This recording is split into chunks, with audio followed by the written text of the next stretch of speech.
Everybody's hurt. Welcome to the Wrestling Council.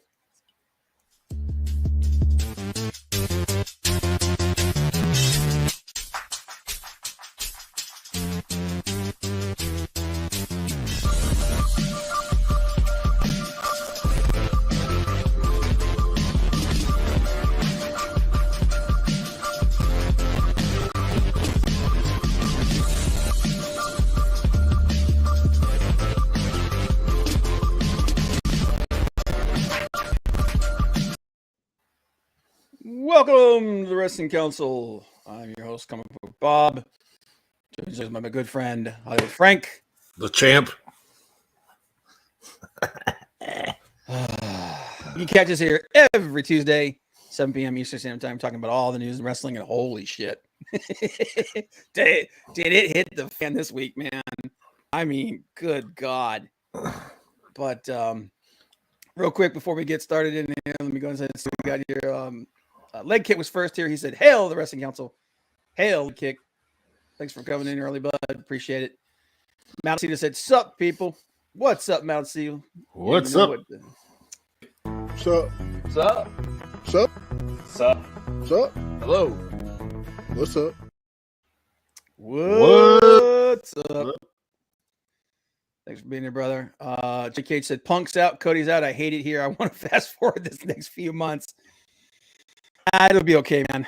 It'll be okay. We're going to talk a lot about that, but appreciate you being here, Jenny. Thanks, everybody. And everybody that's going to stop in as we go along here. Appreciate you guys hanging out with us. Happy thoughts and paint some happy trees, Johnny Cage. Yeah. Happy trees. Just some happy trees there, man. You know, it'll be okay. You know, take a deep breath. It'll be all right. We're all in this together. I swear to God, man, Bob Ross was like, but anyway, thanks for hanging out with us, guys. Like I said, and before we get started, we got our favorite segment, something we call the good, the bad, and the ugly. Talking about all the good, the bad, and the ugly in the world of wrestling this week. Frank's going first this week. He's going to steal all the good shit. Yeah, try. What you got, brother? What you There's always some good stuff left. The good, man. I was pleasantly surprised Sunday night with some good matches in Hell in a Cell. Hell in a Cell was entertaining, dude. I mean, even the bad stuff wasn't terrible. Yeah, the first match, triple threat with the ladies, the women's title with Asuka, Becky Lynch, and Bianca Belair. And then the final match, Cody versus Seth Rollins. I think those are the two best matches of the night.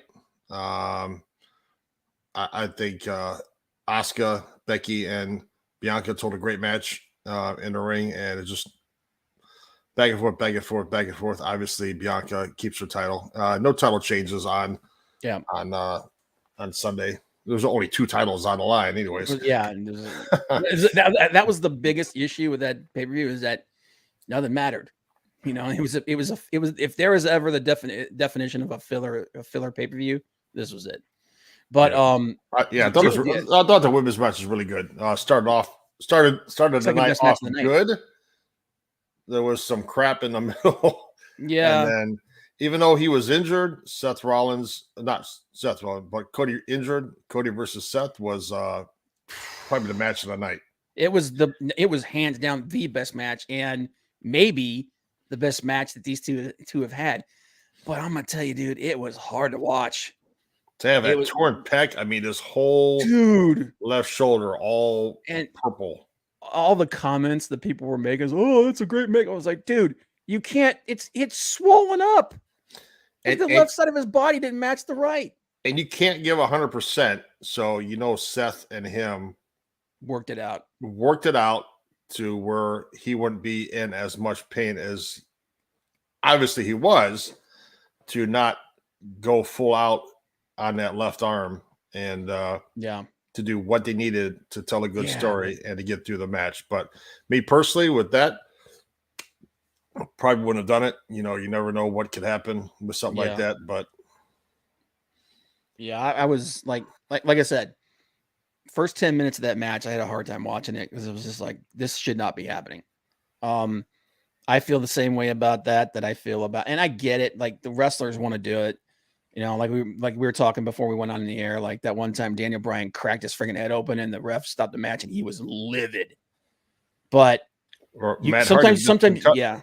Matt Hardy when he concussed himself on when he first came to AEW. Dude, sometimes you got to protect these guys from themselves.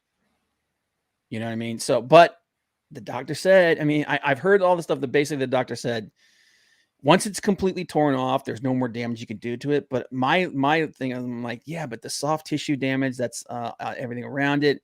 You know, you get hit in that area, you could break a blood clot loose. It's like there's all kinds of stuff that can happen. It was just ultimately it's their call, but man, so he's out. He's out for a couple months with that. Yeah, a couple. He's out for at least 4 months. Yeah, so no money in the bank for Cody Rhodes. Nope. But that's my good. My bad is Judgment Day. You had a good thing going with Edge, Damian Priest, Rhea Ripley. Yep. Great. I mean, Edge being front and center, leading that group, bringing in new members, sort of like a NWO type, bringing in new members. Great. I mean, the guy is leading it. He's great on the mic. Mm-hmm. Edge is great on the mic, be able to talk and be able to be the mouthpiece for Ripley and Damian Priest is great. And you could take some of the stress off of his body. But then after they win on Sunday night against Finn Balor, AJ, and Liv Morgan. You bring out a new member, which is fine. Mm-hmm. I have no problem with bringing Finn Balor into the group. But Finn Balor is no Edge. You're replacing a Hall of Famer, a guy that's great on the mic that can lead this, replacing him with Finn Balor. Not taking anything away from Finn Balor, but Finn Balor is not Edge. He's not the speaker that Edge is, and he doesn't carry himself the way Edge does. And let me be very clear. I have been a fan of Finn Balor since he was Prince Devitt back in New Japan. So, but I just like the time, and I know why they did. And we know why they did this because they just lost their number 2 babyface. Yeah. They haven't built anybody else up that's able to step into that role. So they popped Edge, and it's like I get it. It's just the storytelling is stupid and the timing sucks. Yeah, they've been together not that long, and you take the best part of it out. 2 months, and which leads to my ugly. And the reason why they did it is my ugly. All these injuries, Cody Rhodes, and not just WWE. Cody Rhodes, Adam Cole, CM Punk, who's not going to be at Forbidden Door. Jeff Hardy, broken bones. Jeff Hardy, Bryan Danielson, who's I believe he had a concussion. minor concussion. He couldn't fly because of the concussion. You've got Adam Cole, who they said will be back by Forbidden Door. So hopefully he'll be in a match then. But you've got Scorpio Sky. And that's top guys. You're not talking guys NXT, other lesser talent. Scorpio Sky. There's Sting. Anthony Bowens, Darius Martin. Anthony Bowens. You got you got Cody. You got Boogs. Rick Boogs. Rick Boogs, who popped his knee. I mean, you got Selena Vega went down. You know, it's WWE. Matt Cardona. WWE does not have the roster anymore that they used to have. Like AEW has, because you've got, as Rob and I were talking about it before we started, you got Miro, you've got FTR, you've got the Red Dragon, you've got other guys there in AEW, Darby Allin, MJF. I mean, you got an interim AEW champion that's going to be doing a tournament. I would love to see MJF win that. Yeah, if I was booking that, it's MJF or Tanahashi, because man, I think that would shake things up so big. But like AEW is in a better position than WWE is with this stuff right now. But these injuries are ugly. And I was so looking forward to Tanahashi versus Punk at Forbidden Door, because it's going to be in 19 days, and these guys are going to be there. Yep. But I was so looking forward to that, and unfortunately, that's not going to be the case. So Right there. Forbidden Door sign contest. Design a sign for us. Take the AW Energy Pay Forbidden Door. Win yourself some swag from the show. And they've said, going back to my bad, they said they're not gonna before. I don't know if they're gonna do anything now, but they went on record as saying we're not gonna push Finn Balor. Nope. They're gonna use him as a jobber to help get other guys over. Yeah. So putting him in that faction means that faction's not going anywhere.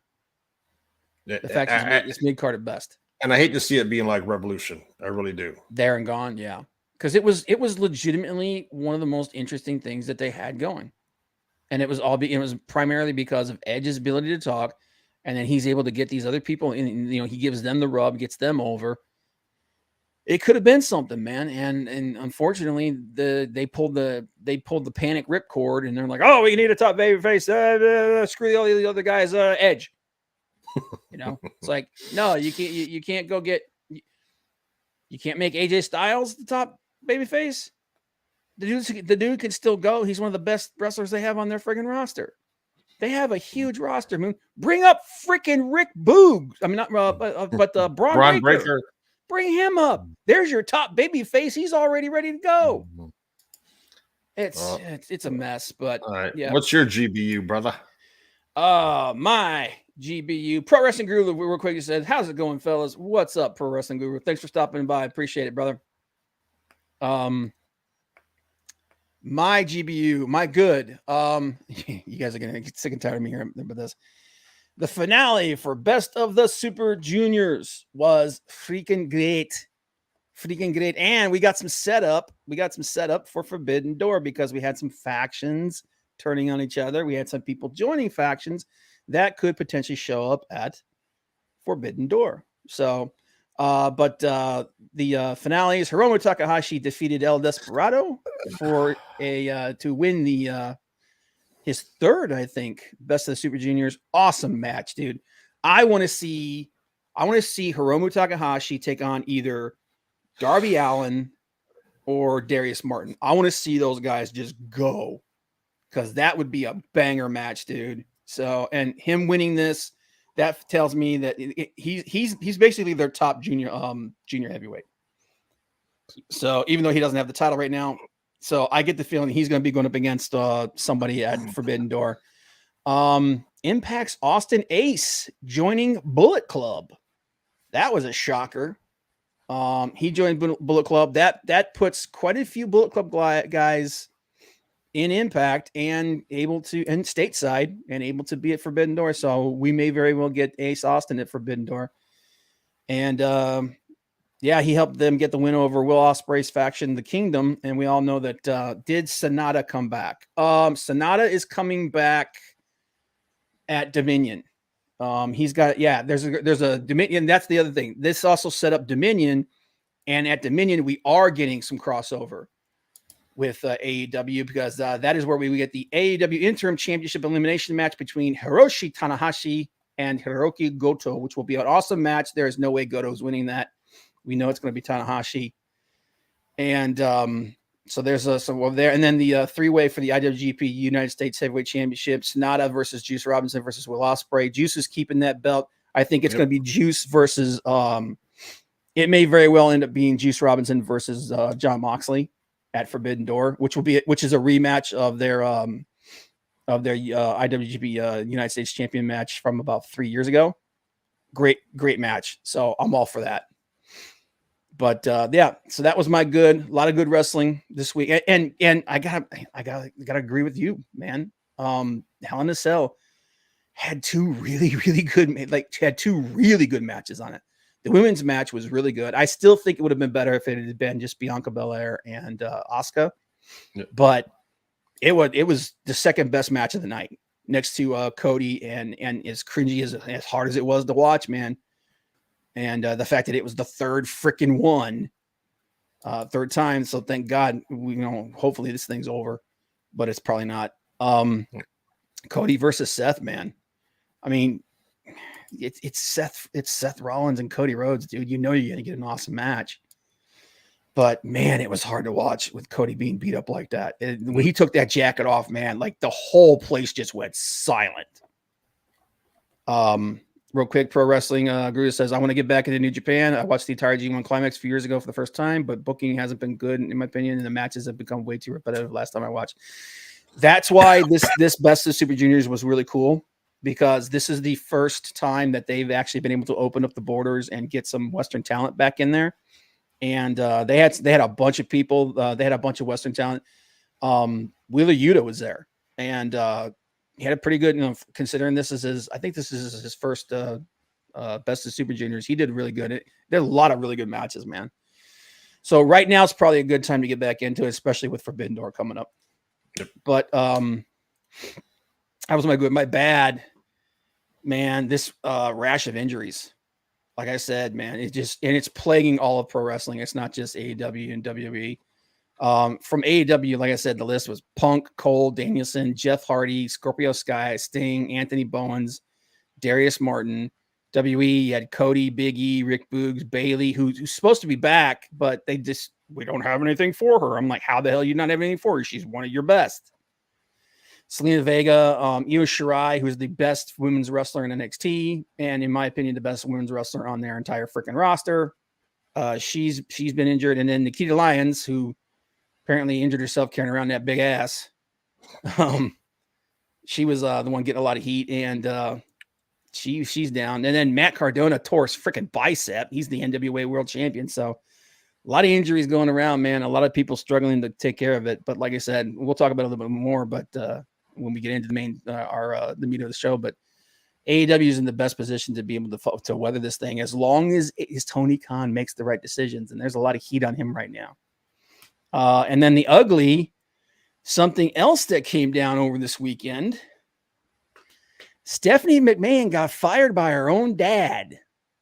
So this thing with Stephanie, she wasn't fired. She was about to get fired and she quit. She basically stepped away. She left before they could throw her out. And basically, as time has gone on, more and more people are coming out and talking. And there's a lot of, and it sounds like typical office politics. Basically, and it's typical office politics and greed. Because their idea with the WWE, if you ain't growing, you're not doing it right. If you're not growing, you're not succeeding. And she is their chief promotions officer, and apparently they were not happy with the lack of growth in the last few years. And the brain trust was basically in Vince's ear, and he was about to pull the plug on her, and she jumped. Yep. So this time off that she's been taking, when she comes back, she may not be in the position that she was in, if she comes back at all. Oh, definitely not.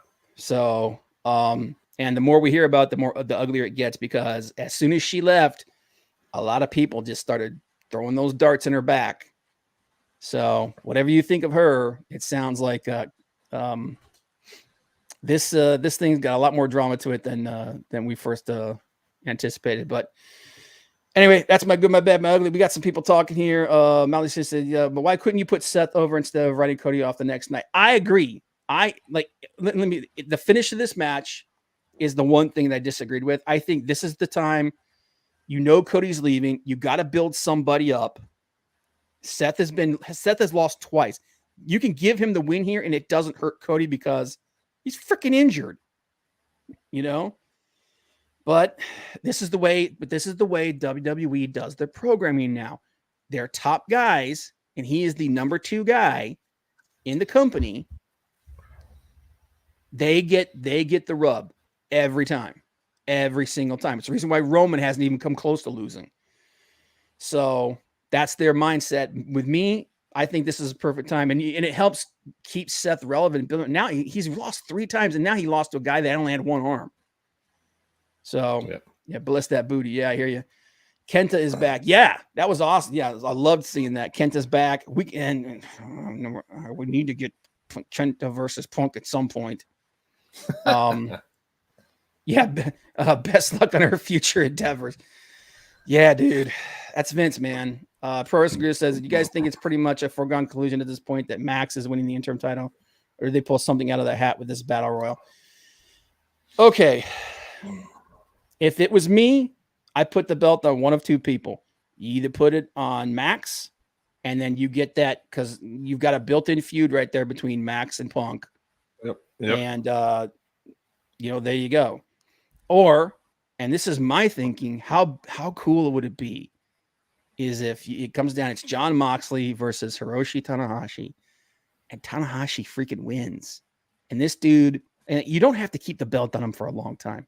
If you don't want to keep him on him until Punk gets back, which I think Punk's surgery is, I think they said like what, the 8 to 10 weeks? Probably. Something like that. So that's 2.5 months. Dude, you could put the belt on Tanahashi for a couple of months. You know? He could make a couple appearances, maybe even make a defense at a pay-per-view. And dude, how freaking badass would that be though, man? See, I like Maldacito. Miro could, dude. There's a lot of directions they could go with this. And most of them are pretty good. I wouldn't mind seeing Miro take it, and then have him go on a really good run because I think he deserves it, man. He was the best, dude. He took the friggin' TNA championship, the TNT championship, and he friggin' made that thing the best thing in the world, dude. It was awesome. But there's a lot of ways they can go with it, but I'm just in my head, man, I'm thinking how freaking badass would it be? And then the whole world gets to find out how great of a wrestler Tanahashi is. Yeah, Rob West is New Japan boy in there. Well, here's the thing though, but then when Punk comes back, we get the match that we all wanted, to see who the real champion is. So, but dude, if they go with Miro, if they go with freaking MJF, if they go with Bryan Danielson, I'm down for all of that. Didn't Warner tell AEW to remove any reference to MJF from everything? Yeah, but here's the thing. They're not going to keep it. This is punishment for the F-bombs that he dropped because in some of their markets, they were not able to bleep them. So they got through. So they were pissed. Yeah. But here's the thing. He's money. They know he's money. This is a little bit of petulance. He'll be back. And this is the perfect, in my opinion, like I said, my fanboy jock rocking of Tanahashi aside, he is the perfect person to put this freaking belt on right now. Perfect person. Nobody's talking about anybody more than MJF. So it's perfect. I like you. Yeah. Hicksville and Sup. What's up, brother? There he is. TNT champion hasn't felt the same since Miro had it. Yeah, I agree. And but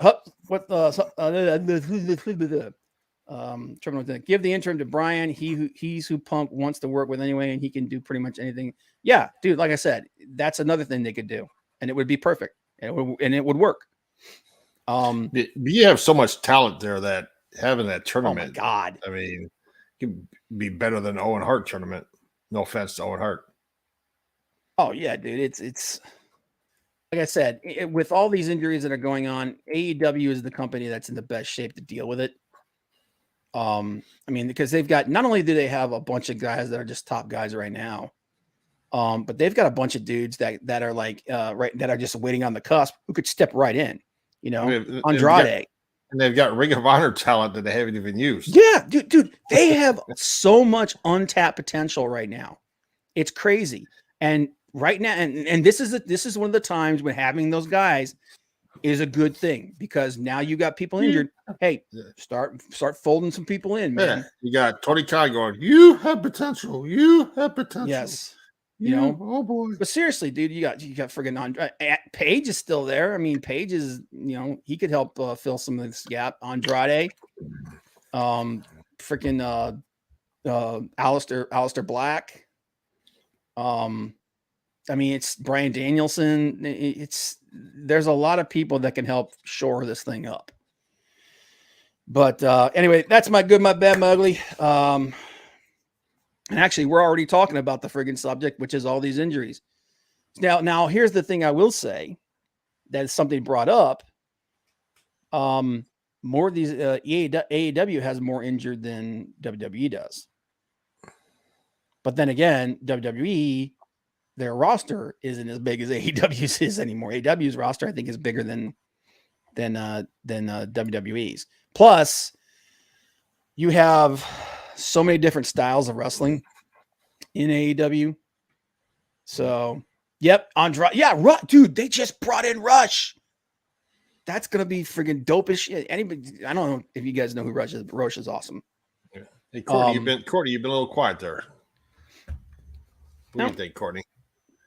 She's no, she's been chiming in. I saw her just say hi to somebody. So yeah, but so there's a big debate right now about the match between Seth and Cody about whether or not it should have been allowed to happen at all. And I'm gonna lean on the controversial side of this thing. If it was me, if it was my company and I was in charge, it doesn't happen. It doesn't happen. And it's not that because it's WWE and like the whole thing, like when Matt Hardy busted his head and got his concussion in that was it Stadium Stampede match? Yeah, he should have been that should have been called right there. Right. I don't care if he says he's okay. I don't care. Like I said, sometimes you got to protect these guys from themselves. This is nothing to mess around with. Yes, especially this and this. The thing that's holding it up is nothing to mess with, man. Nothing to mess with. Now I understand that like they talked to the doctor, they talked to several doctors and they all gave him the same reply. That because it's not his entire pec, it's the main tendon that runs through your pectoral. Once that thing is completely detached from a bone, you can't really injure it more. So they said, as long as you can handle the pain, you can go ahead. Triple H had that injury. No, Triple H. No, he tore his quad. No, I thought he tore a pec one time. Well, he had that too later. But the big thing with him was he tore his pec. He tore his quadricep, and it completely off the bone. But even when Triple H had his pectoral tear, he didn't wrestle. That was it. Like he was out. He was done. Yep. And Jack says, no, it shouldn't have effing happened, and people got to stop glorifying this working through injuries BS. You know what? Here's the thing, though, man. Nobody knows. It's a double-edged sword because nobody knows their body better than the wrestler does. Than these guys do. They know what they can take. They know what they can handle. They know what they can take. But at the same time, they're so competitive, and they want these things to go down the way that they want them to. That if you stop it, they get pissed. Like I said, that like I can't remember what the match was, but there was a match. Bryan Danielson busted his head open. I mean, like you could see the white meat. Like he was like he 100% had a concussion, and the ref threw up the double X. He was like, "Nope, this match is over." And Bryan Danielson lost his shit. He went ballistic on this friggin' ref. And so on one hand, it's like I said, sometimes you got to protect these guys against themselves. And I understand that it's, not like 85% of the time they're working with injuries of some kind. Like how long did Kenny Omega went with like a year and a half with so many injuries that the guy had vertigo. Like he couldn't even, like when he get in the ring would be spinning, like kudos to that guy for being just toughing it out. But they shouldn't have to do that, And I get it. Like back in the day, it was like, if you didn't wrestle, you lost your spot. You may not get it back. But it's not like that today. At least it's not to that extent. I mean, it's possible that you could come back and like the heat's off of you and you just can't. You know what I mean? But today, I don't think you have to do that. Like I said, AEW should have another 2 tournaments, the best in the world, 2 tag and single, have it be a cross promotion tournament. I'd love the hell out of that, dude. Something like the G1, like have a version of the G1 and the version of the World Tag League. I'm 1,000% down behind that. That would be fantastic. Johnny said, "Do they though? Do they know it really? Mick Foley legit chose to lose an ear to continue the match. This shouldn't be up to their workers." That's what I'm saying. I think there are times when you ask them, you assess them, but at the same time, you gotta err on the side of caution, and sometimes you gotta protect these guys from themselves. Let's see here. Cody made the right call there. I said it, and it seems like and I'll be honest with you, man. After about 10 minutes, man, I started getting into that match. That match was dope. Yep. That match was dope. And like I said, these guys know their bodies better than anybody else.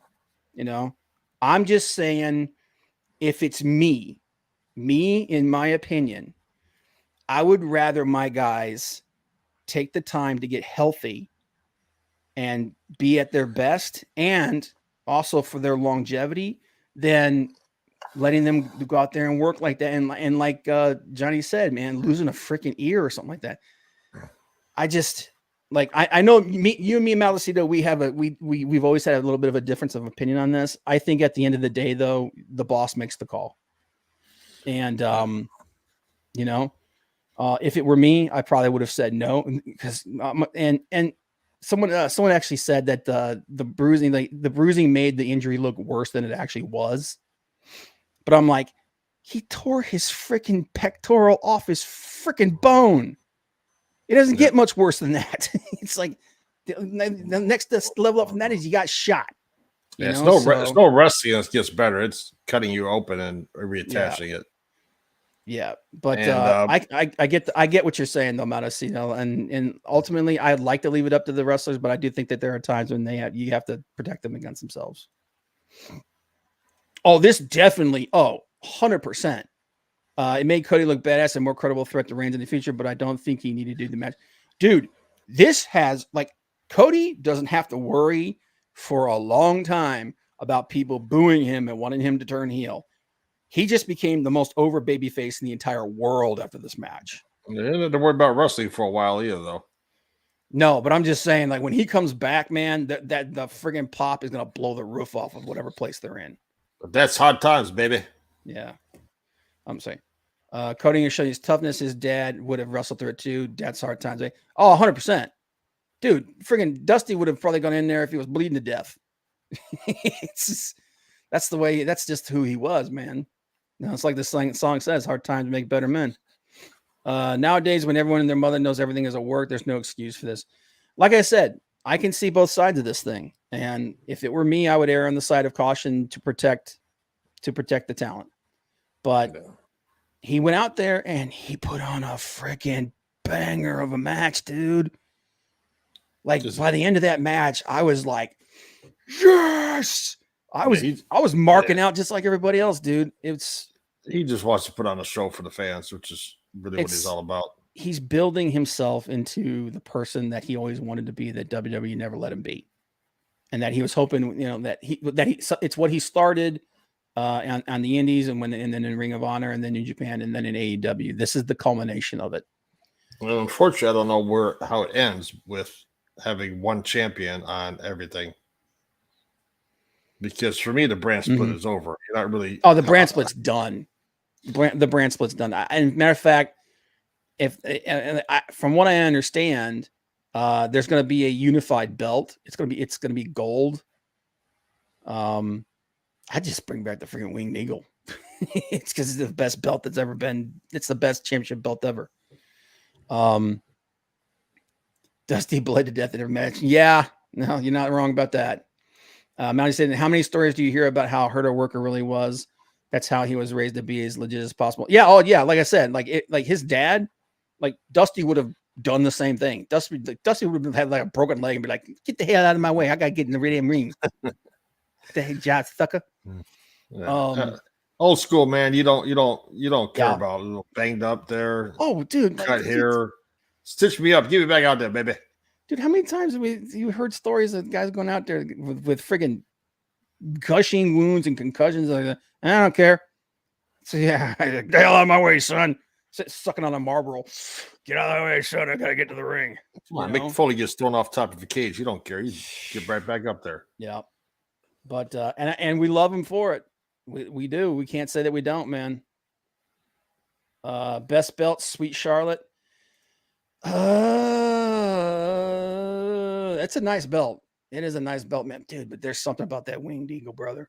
I like the Winged Eagle. The Winged Eagle was like, I got so pissed off when they went away from the Winged Eagle, because even the one that was right after it was very similar. It was just bigger and slightly different. But then that piece of shit that they came out with afterward, the big square one, I hated that thing. And I'm like, why? You've distilled down the perfect friggin' championship belt. The only other belt that I liked even close to that was the old IWGP belt, because the new one looks freaking terrible. The new one looks like Cody's neck tattoo. Hawk of the Road. Yeah, I know. and you know what he said later on, years later, when everyone asked him about that, he said, probably should have done that. probably wasn't a good idea. Dude, freaking what's his name? Kerry Von Erich. Freaking he wrestled with his foot split in half. Mr. Pegleg.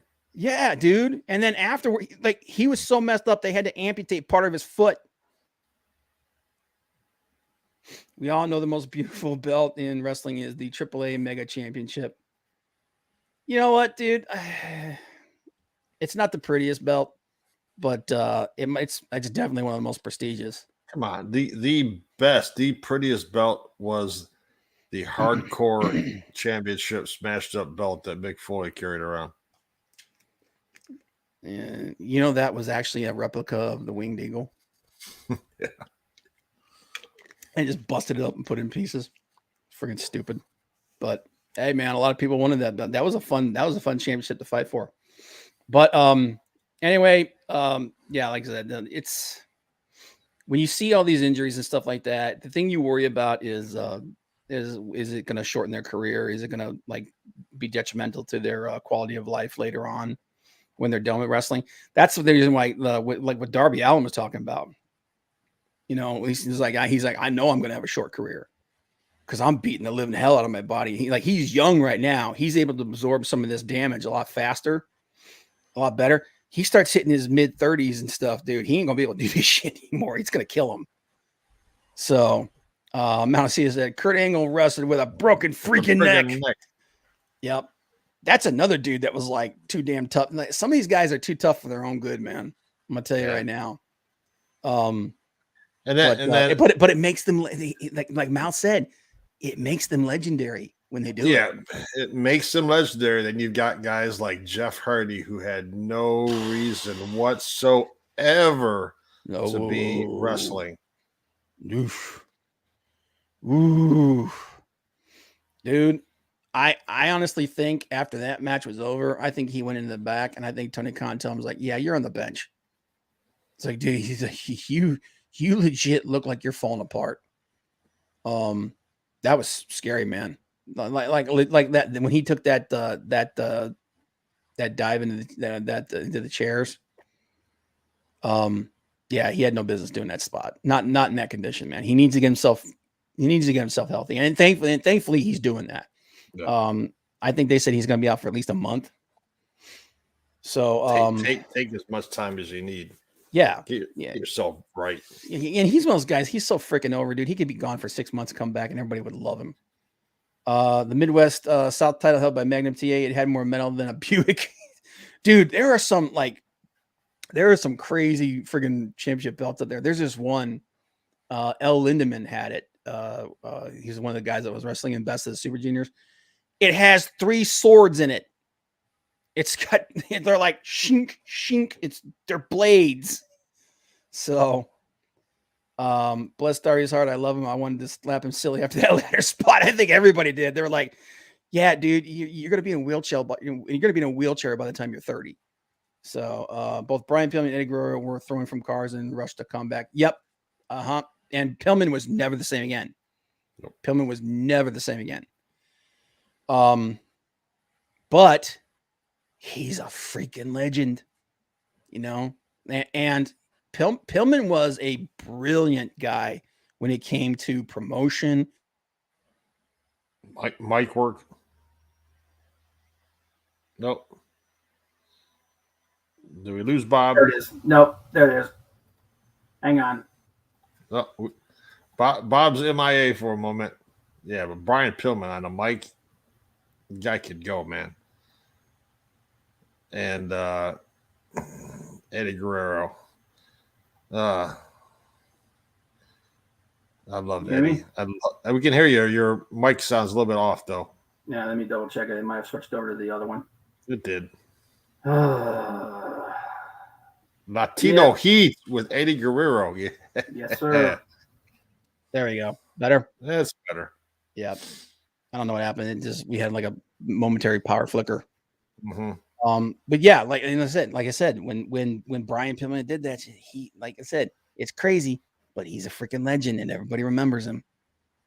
So, but like I said, yep. Oh yeah, dude. That was like that's like a friggin' one of the most legendary tales in wrestling, dude. But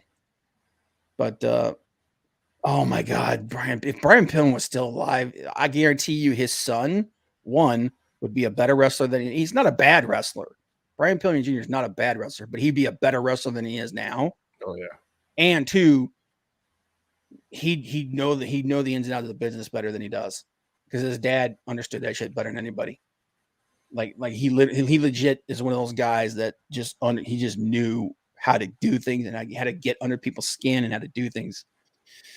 But I also think that a lot of stuff that he did, you couldn't get away with today. Like some of the shit he pulled with Bobby Heenan. Oh my God, dude!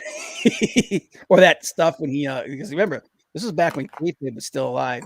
When he was going up, he got his face in with Kevin Sullivan. He's like, "I love you, Booker, man," and he like basically exposing the business like that. That was like, no. I really hope Cena comes back and wins the U.S. title and goes back doing the open challenge thing. Would really bring some prestige back to the division. If Cena comes back, he's not coming back. He's not coming back full time. He'll come back for like a match or like a pay per view or something like that. He's not going to come back. But yeah, I don't think that title had any. That title was at its highest relevancy when he was doing that. Yep. So and now they don't mean anything, which sucks. But all right, let's talk about Dynamite. Dynamite, MJF. Yeah. The was it Pipe Bomb 2.0? Yep.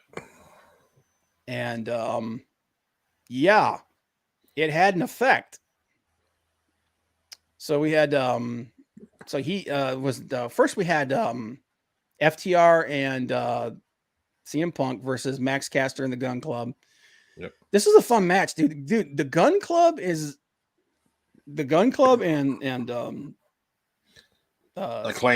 Acclaimed are the Acclaimed especially they've gone up in my opinion, seriously. And this was a fun match. It was a fun match. Punk had a few mistakes. Had a couple mistakes he made, but he acknowledged them and he talked about how he needed to get better and everything. And I think the reason why he had some mistakes is because he hurt himself on the way in the ring by jumping into the crowd and cracking his damn ankle.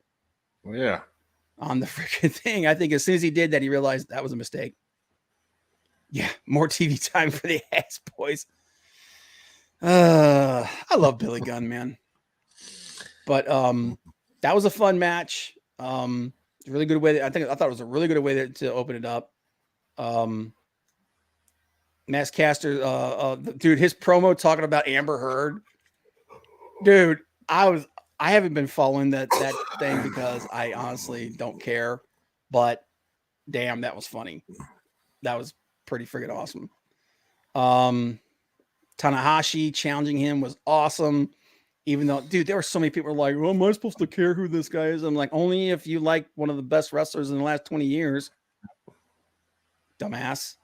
But the thing that was cool is we started getting some build up for Forbidden Door, which is what we need to do. They really need to do it this week and next week.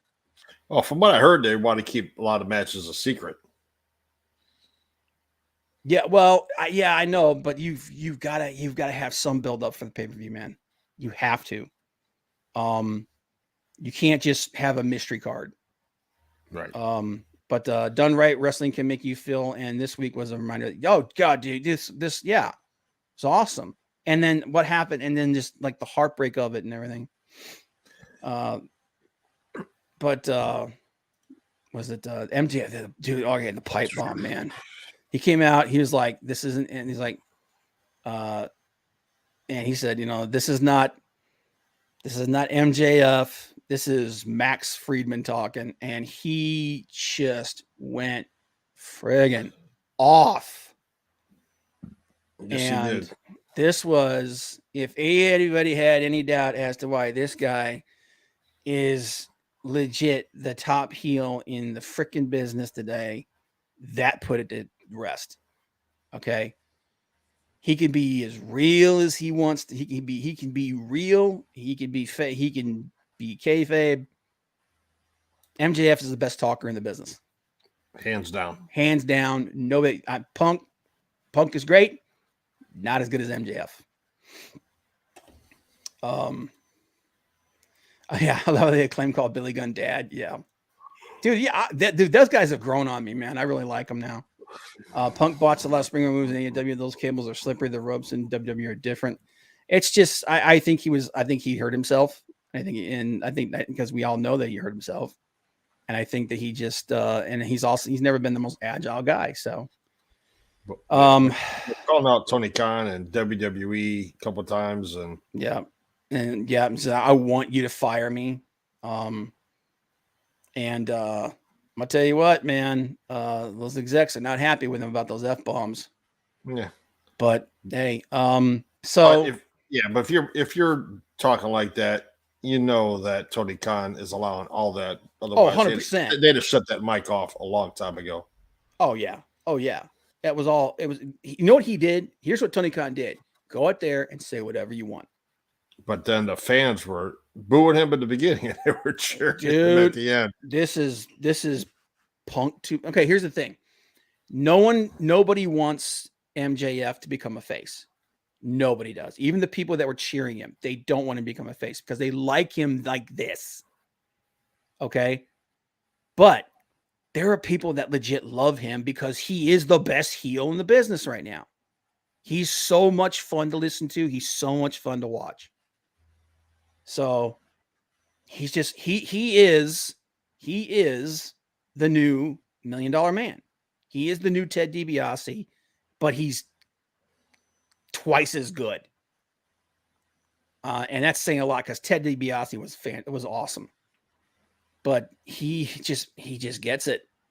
And he knows how to do it, man. He knows how to do it better than anybody.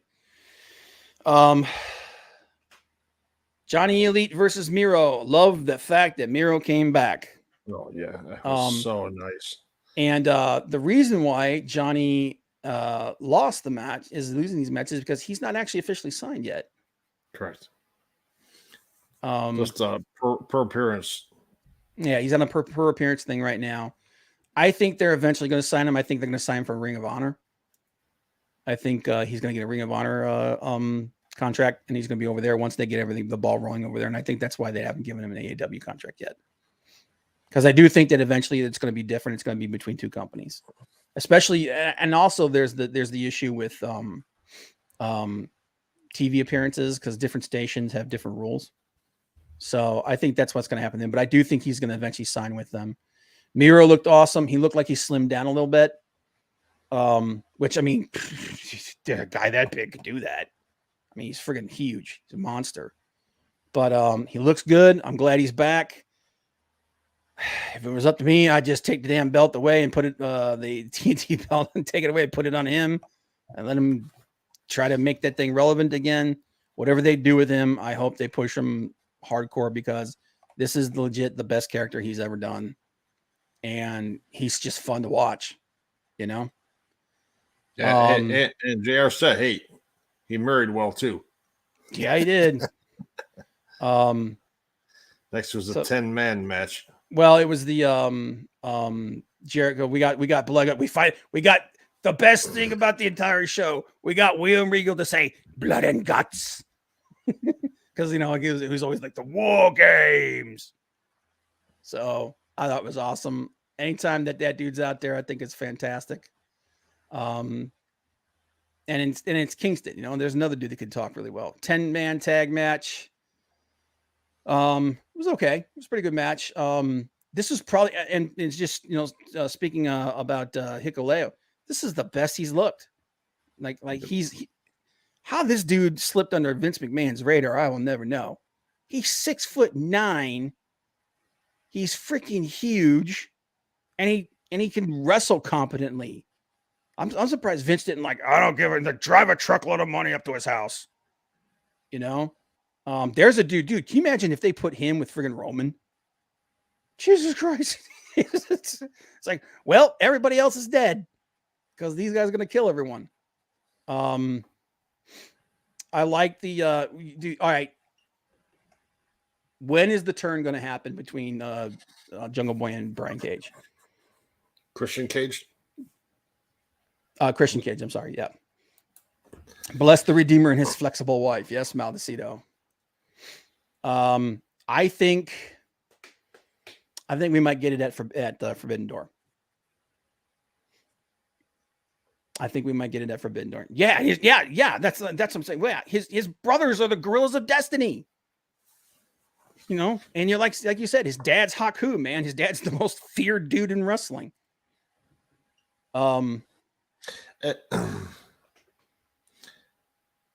It's possible. I just don't know what kind of match is. It's hard for me to say Forbidden Door, not knowing what any of the matches are. Well, we're probably going to get the Ring of Honor titles defended, FTR versus the Empire. So because they came out and punked them and did that. Right. So we'll see. That's okay. Hicks Villain. All right, you brought something up. A lot of people think that it's not going to be Christian Cage who turns; it's going to be Jungle Boy.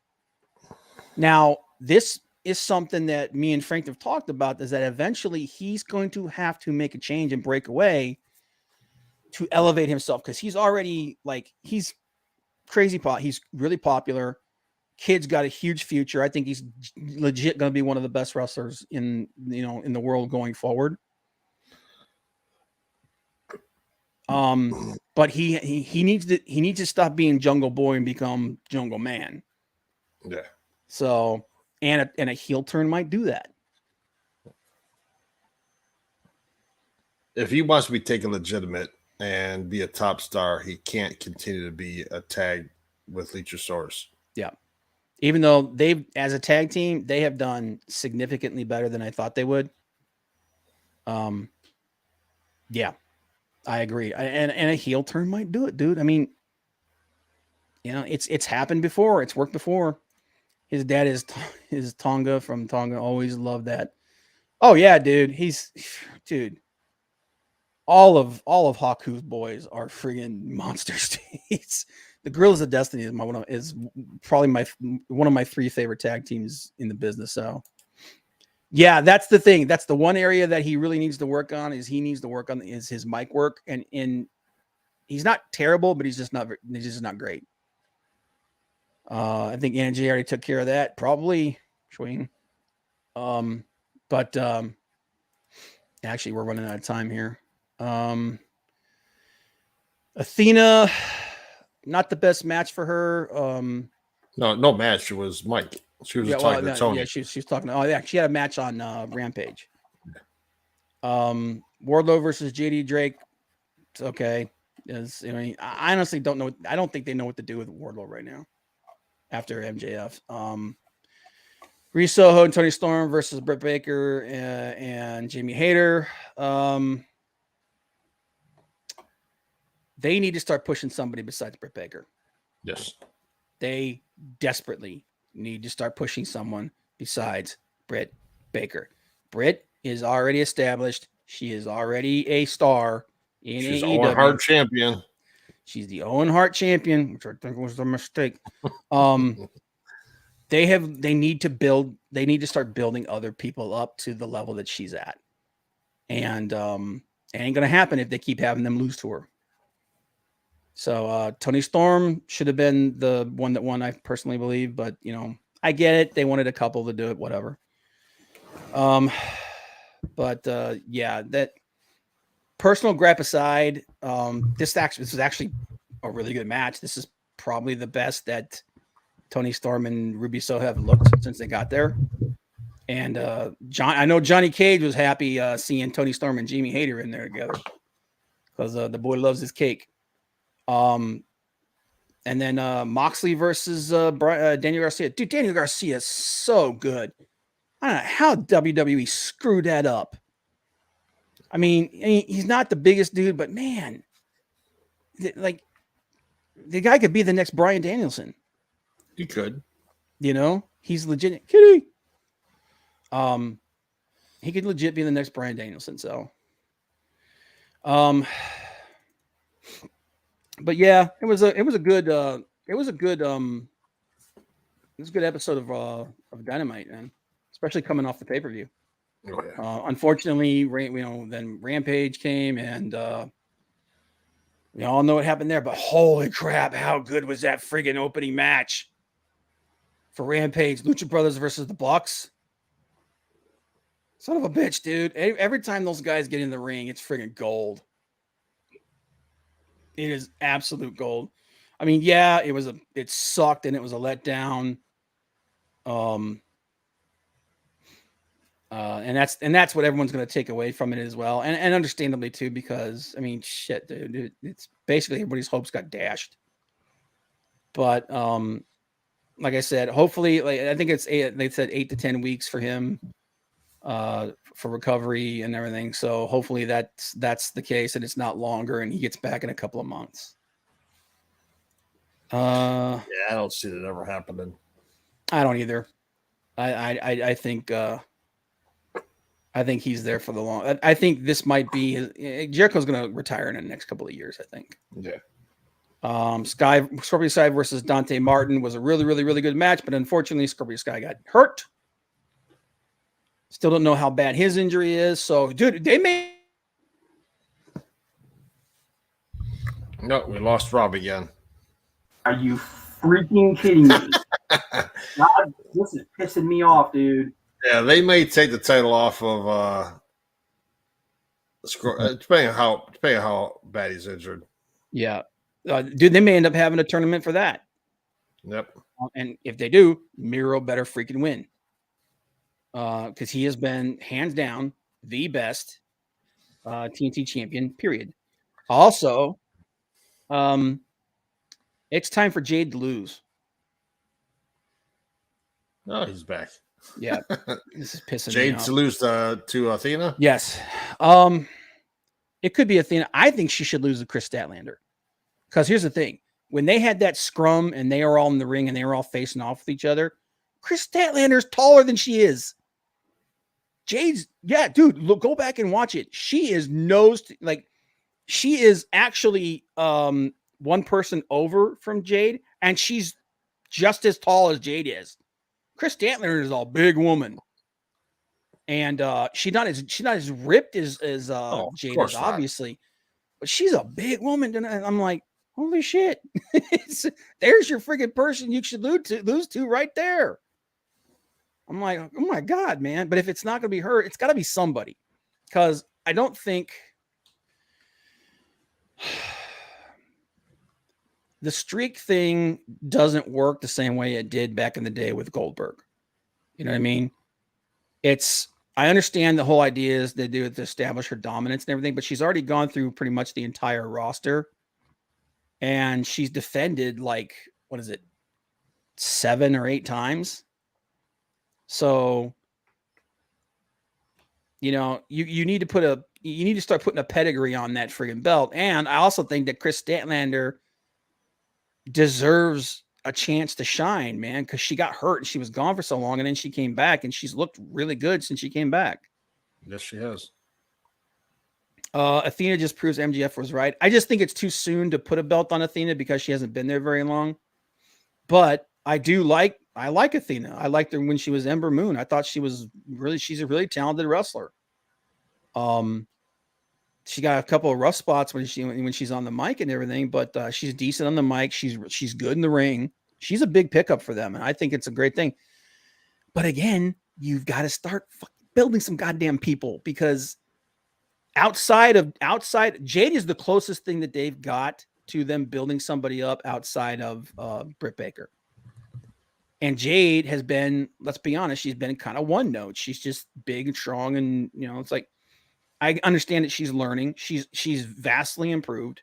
She's got all the earmarks of a champion. She could talk. She looks fantastic. She's getting better. There you go. But you need to start building some other people up. All right. Thanks, Matacito. Take it easy, brother. Have a good night. Thanks for stopping by. I appreciate you, man. But yeah, I just think that it's time for AEW to build up some better women, and that way they can have some better storylines, and the women's division can elevate.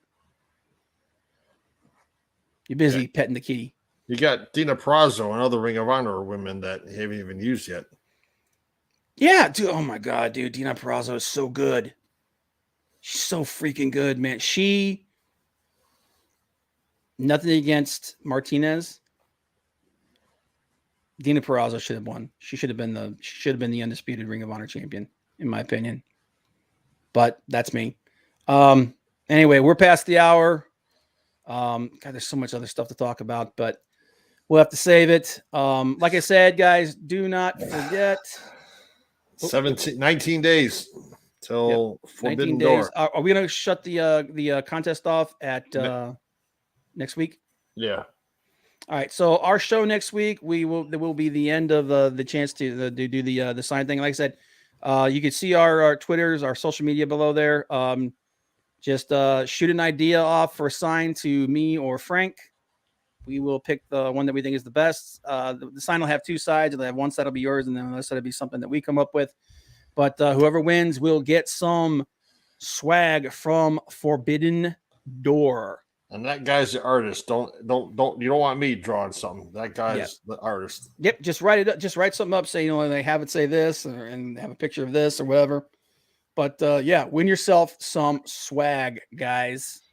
But everybody that stopped in tonight, Matacito, Hicks Villain, Johnny Cage, Leg Kick, Courtney, Pro Wrestling Guru, dude. Appreciate you 100%. We are up to 91 subscribers, by the way, guys. We are 9 away from getting our 100 and getting our personalized URL. So, and if you're not following him on Twitter, it's the 3-year anniversary of Mr. Big Daddy, Guardian of Chaos, being a Hall of Famer. Yep. I saw that tweet that he put out today. That was awesome. But we appreciate you guys, all of you guys who always stop in. Any new people, anybody lurking, thanks for hanging out with us, guys. Appreciate it. We will see you next time. Take it easy.